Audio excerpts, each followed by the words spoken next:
Put your hand on your own ribs right now and try to tickle yourself. Nothing. Not a flinch. Now imagine somebody else doing exactly that without warning. You already know what would happen. You probably tensed up slightly just reading it. Same body. Same ribs. Same pressure. Everyone has tried this at some point. Almost nobody can tell you why it fails. And the answer turns out to be much bigger than tickling. Because something inside your head is quietly deleting parts of your own experience before they ever reach you. And it is doing it right now while you read this. Let's start with the answer you've probably heard, because it's wrong. People say you can't tickle yourself because your brain expects it. That's true, and it explains nothing at all. Expecting something doesn't normally switch it off. You can expect a cold shower and it will still be freezing. You can watch a dentist coming toward your mouth and it does not hurt any less. So expectation isn't the mechanism. Something more specific is happening. And here's the first clue that this isn't really about tickling.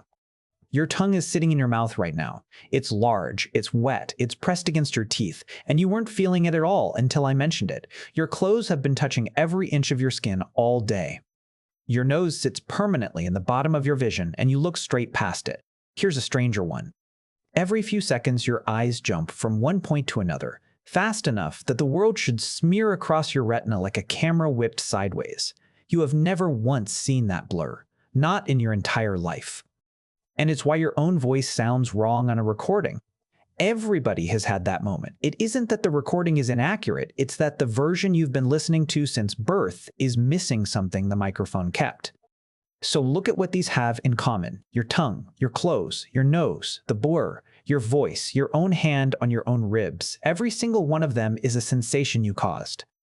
Something in your head is removing your own effects on the world before you perceive them. Selectively, constantly, and it is somehow doing it in advance. The blur never arrives at all. The tickle never lands.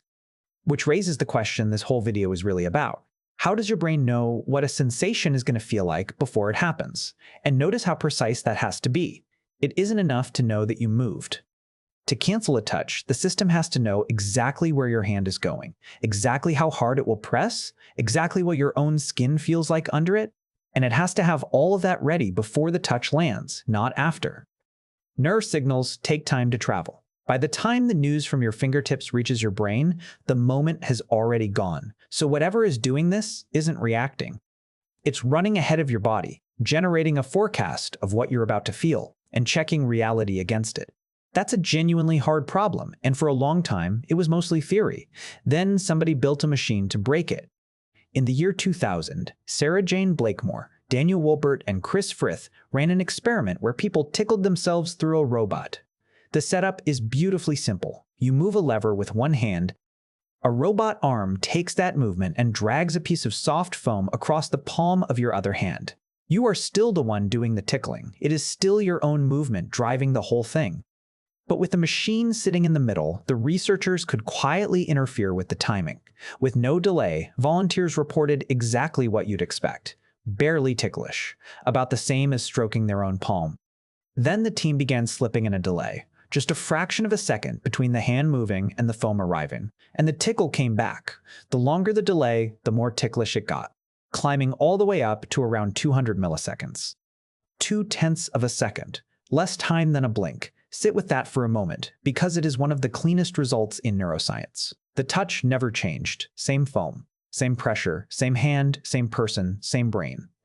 The only thing that moved was the timing. 0.2 of a second out of step with yourself, and your own hand starts to feel like a stranger's. And nobody in that room had changed their mind about anything. The volunteers knew exactly what was happening. They knew it was their own hand on the lever. They knew the robot was following their movement. They could see the whole apparatus in front of them. None of it helped. Knowing did not switch the tickle off. That's the detail that rules out expectation for good. If this were about what you consciously anticipate, understanding the setup would have canceled the sensation. It didn't. Whatever is doing the subtraction sits underneath your beliefs entirely, and it only accepts one kind of evidence. Did the world arrive exactly when my prediction said it would? Which tells you what the system actually is. It isn't expectation. It's a prediction, locked to a clock. Here's how it works. Every time you move, your brain sends the command out to your muscles, and it sends a copy of that same command somewhere else. Neuroscientists call it an efference copy. That copy goes to a prediction system, and the best evidence puts the machinery in your cerebellum, the dense little structure at the back of your skull. That system works out in advance what the movement you just ordered is about to feel like, and then it subtracts it. The predicted sensation is damped down before it ever reaches your awareness. Your own hand on your own ribs is almost perfectly predicted, so almost nothing survives. There is nothing left over to feel. Which means something genuinely unsettling about all of your experience. You are not perceiving the world. You are perceiving the part your brain failed to predict. Everything you can feel right now is a leftover, a residue. The error in a calculation you never see. So why would a brain be built this way? Why spend energy erasing your own sensations? Because the alternative is drowning in noise. Your body generates sensation constantly and pointlessly. Your heartbeat moves your chest. Your breathing shifts your shirt. Every step sends a shock up through your legs.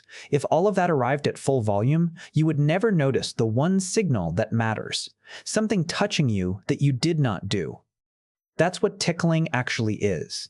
It's an alarm. It fires hardest on the vulnerable parts of you: ribs, neck, the soles of your feet, the places where something small and unwelcome would be genuinely dangerous. You can't tickle yourself because there is no threat in your own hand.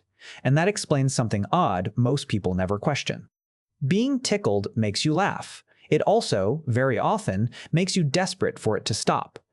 Anyone tickled too long as a child knows the laughing and the distress arrive together, and the laughing does nothing to make the other person stop. So the laughter isn't really enjoyment. It's closer to a reflex. What happens when an alarm fires on a vulnerable part of you and the threat turns out to be false? You get the alarm and the all clear in the same instant, and the sound that comes out is a laugh. Which brings us to the part that changes how all of this feels. Because some people can tickle themselves. That same year, Blakemore and Frith worked with Smith, Steele, and Johnstone on a second study. They tested 3 groups: people with schizophrenia, people with bipolar disorder or depression, and people with no diagnosis at all. Then they split every group again by whether that person experienced auditory hallucinations or something psychiatrists call passivity, the sense that your own actions are being driven from outside you. The result didn't follow the diagnosis. It followed the symptom. People without hallucinations or passivity showed the normal pattern: self-produced touch, damped down, barely registering. But people who did have those experiences showed almost no damping at all. Their own hand felt about as ticklish as a stranger's. The cancellation wasn't running. Now hold that against the leading explanation for hearing voices. When you think in words, the voice reading this sentence inside your head right now, that is something your brain produces, and the same prediction system tags it on the way through. This one is mime. If that tag fails, the thought still arrives.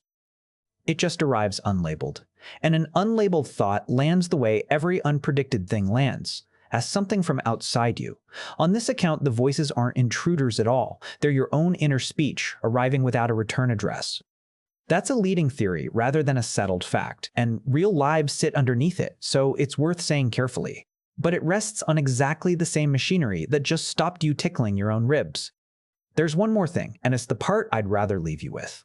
That same subtraction is why you can feel a single hair move on your arm, why you notice a fly land on you through a sleeve, why a hand on your shoulder in an empty room goes through you like electricity.